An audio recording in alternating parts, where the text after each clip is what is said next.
Hi, my name is Beth Kingston. I'm hoping this is going to find a lot of people that don't follow me because I want to share this with as many people as will find it useful. On my Instagram account, The Kingston Home, I have been talking a lot about food insecurity, especially with the loss of SNAP starting next week. And my husband and I adopted a neighborhood during COVID and delivered groceries. And we just yesterday adopted a low income senior living facility to adopt during the SNAP shutdown. And so many people have asked me how we did it and how they can do something in your community. So I'm here today to talk you through our process so that you can do it too. I've broken it down into 7 sort of steps. If they all work for you, great. If some of them work for you and you need to tweak some others, great.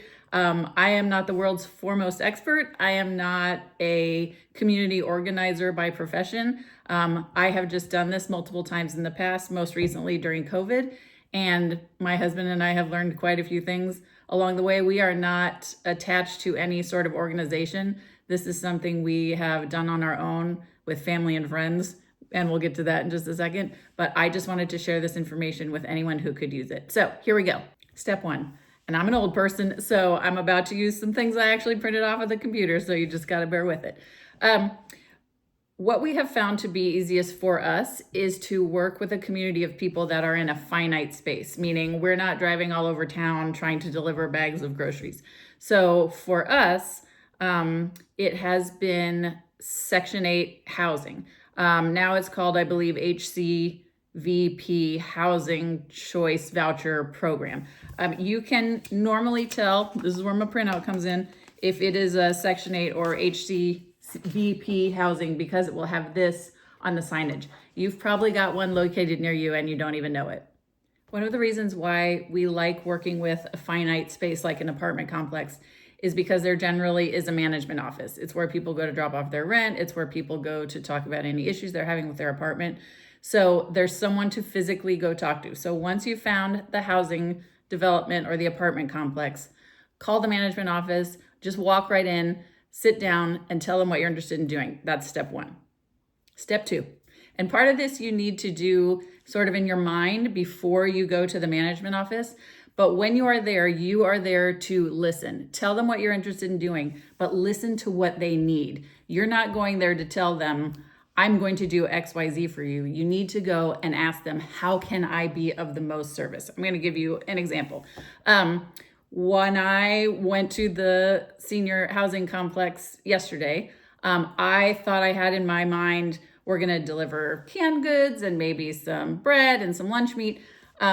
When I got there, she told me that they, in fact, already have a canned good food bank on the property. But what they need and what the residents are going to need as SNAP benefits are cut off are things like bread and fresh fruit that they can't obviously keep in the food pantry. So I had an idea of what I wanted to do in my mind, but what I really needed to do was listen to how I could be best helpful to them. So that's step 2.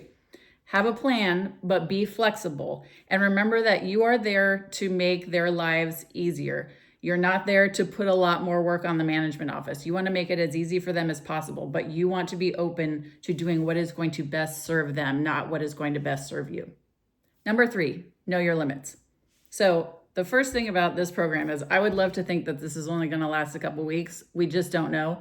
So you don't want to be a one and done. If you're somebody that's like, I've got $50 to give and I want to help in my community, you're actually better off to donate that money directly to a food bank.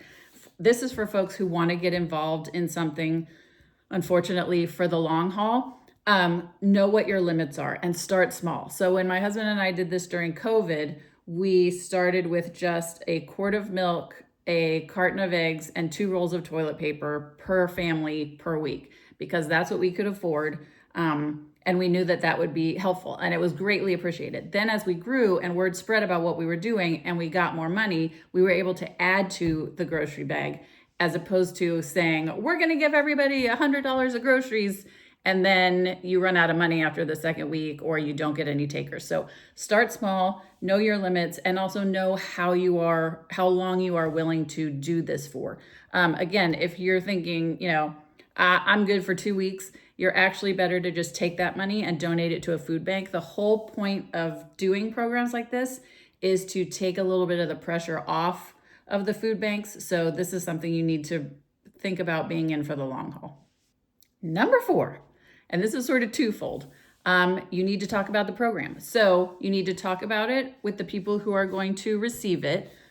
Again, let me show you my printed out version. So once we figured out all the details with the program manager at the apartment complex, I printed out this form.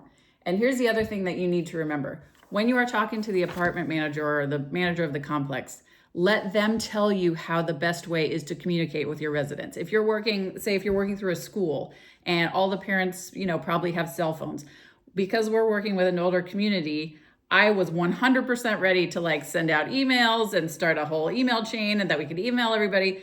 And the program manager said most of the people in this complex do not have computers. So we resorted to an actual printout, and this is going into all of their cubbies, and they just fill this in, return it, and then I will go pick them up. So you need to be able to talk about it to the people who are going to be receiving it. That's step 1. Then number 2, you need to talk about it all over the internet, or however you have ways to communicate with people to get both volunteers and, frankly, money, because that's what it's going to take to keep this going. I would never ask for money for myself, but I have zero shame in asking for money to help other people. So that's something, if you've got an issue, you're uncomfortable asking people for money, remember that you're doing this to help other people. I have seen a lot of people on the interwebs, especially on Threads, going back and forth about people shouldn't be talking about their donating and people should be doing it out of the kindness of their hearts. That's all well and good, but donations need money, and we need money to keep these programs running. So talk about it with your friends, talk about it with your family, post it on your social media channels, have a way for people to give you money. That's number 1. Also have other ways that people can help. So maybe somebody is furloughed and they don't have the money to donate, but they're happy to come help you stuff grocery bags, or they're happy to go to a local grocery store and ask if they can have some of the brown bags. Think of different ways that people can help participate. I'm probably going to get some hate for this. That's okay. I know a lot of people hate Amazon. I'm at the top of that list. However, Amazon does deliver groceries. And for some organizations, being able to receive shipments of dry goods at their location is so much more helpful than having to coordinate drop-offs.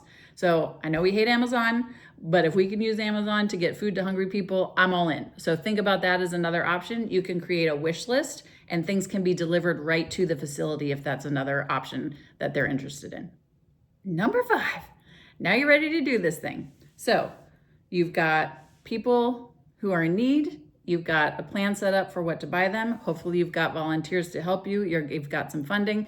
That's all going to come together, whatever works best for you. If it's better for you to put grocery bags together when your kids are in school and you deliver them during the week, great. If you found a local business that's willing to be a drop-off point and you've got a list of things people can buy, great. Whatever system is going to work for you, let it work for you. We have decided, my husband and I both have full-time jobs, and we're doing this on the weekends. And so for us, we've decided we're going to pack the bags. We'll shop during the week for the non-perishables, and then we'll shop Thursday or Friday for the perishables, the bread and the fresh fruit. We will pack the bags on Saturday mornings. We will deliver them on Saturday afternoons because that's what works for us.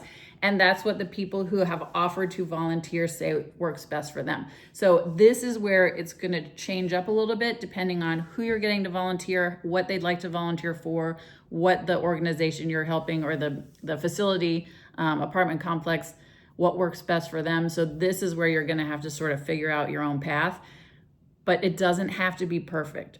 You are doing this out of the kindness of your heart. The people that are helping you are doing this out of the kindness of your heart. It doesn't have to be perfect. It just has to happen.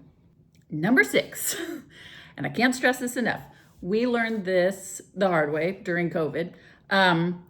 Communication is key. Communication with the people helping you, communication with the people who have donated their money, communication with the people who are receiving. During COVID, I will never forget, we were running late for some reason. I think it was like daylight savings time, and we were running late delivering the bags, and it had never occurred to us that people would be counting on us by the hour.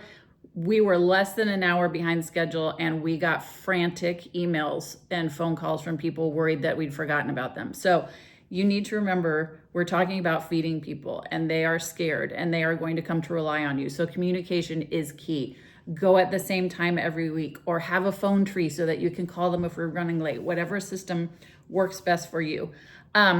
Also remember, as I just pointed out here, because we are working with an older population, we have an actual printed out form. If you are working with immigrant families, maybe have it in Spanish or in a different language. Whatever program you've put together, whatever community you're serving, communication with the people who are helping you. Have set up at the same time, 10 a.m. on Saturdays, come to our house and help set up bags. It will also make things a lot easier for you to have a system in place, but communication is key because everyone is doing this out of the kindness of their heart. And number 7, and this is for you, for the person who is putting this together, for the person who is putting their heart and soul into doing this out of the kindness of your heart. I'm probably going to swear a little bit because this really gets me. You have to ignore the haters. And what do I mean by that? I mean, once you start putting this out into the world, you are going to get people who tell you you are doing it wrong, or you should be working with this organization, or you should be doing it on Fridays, or I can't do it because my kids got soccer, or why aren't you taking into account dietary restrictions, or you need to do it this way, or you need to, don't give them dried beans, you should be giving them canned tuna. Don't listen to any of that. Here's who matters. You matter because you are putting this together. The program manager at the facility you're helping matters. And here's the thing to remember about them.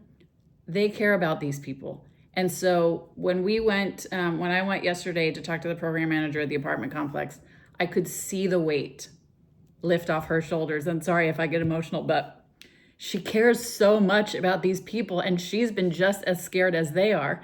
And so for them and for their safety and for their health, and these people care about each other. So you matter.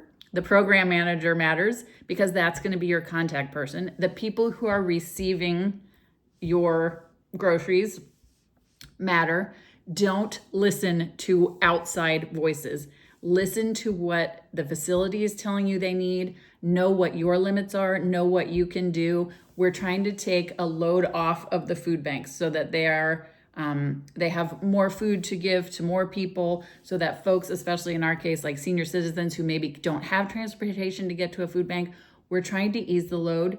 Don't listen to the haters. Don't listen to the outside voices. Another thing that's important to remember, as I mentioned, the program manager will tell you what they need. I saw people going completely apeshit on Threads because they were saying that dried beans were offensive to bring to the food bank.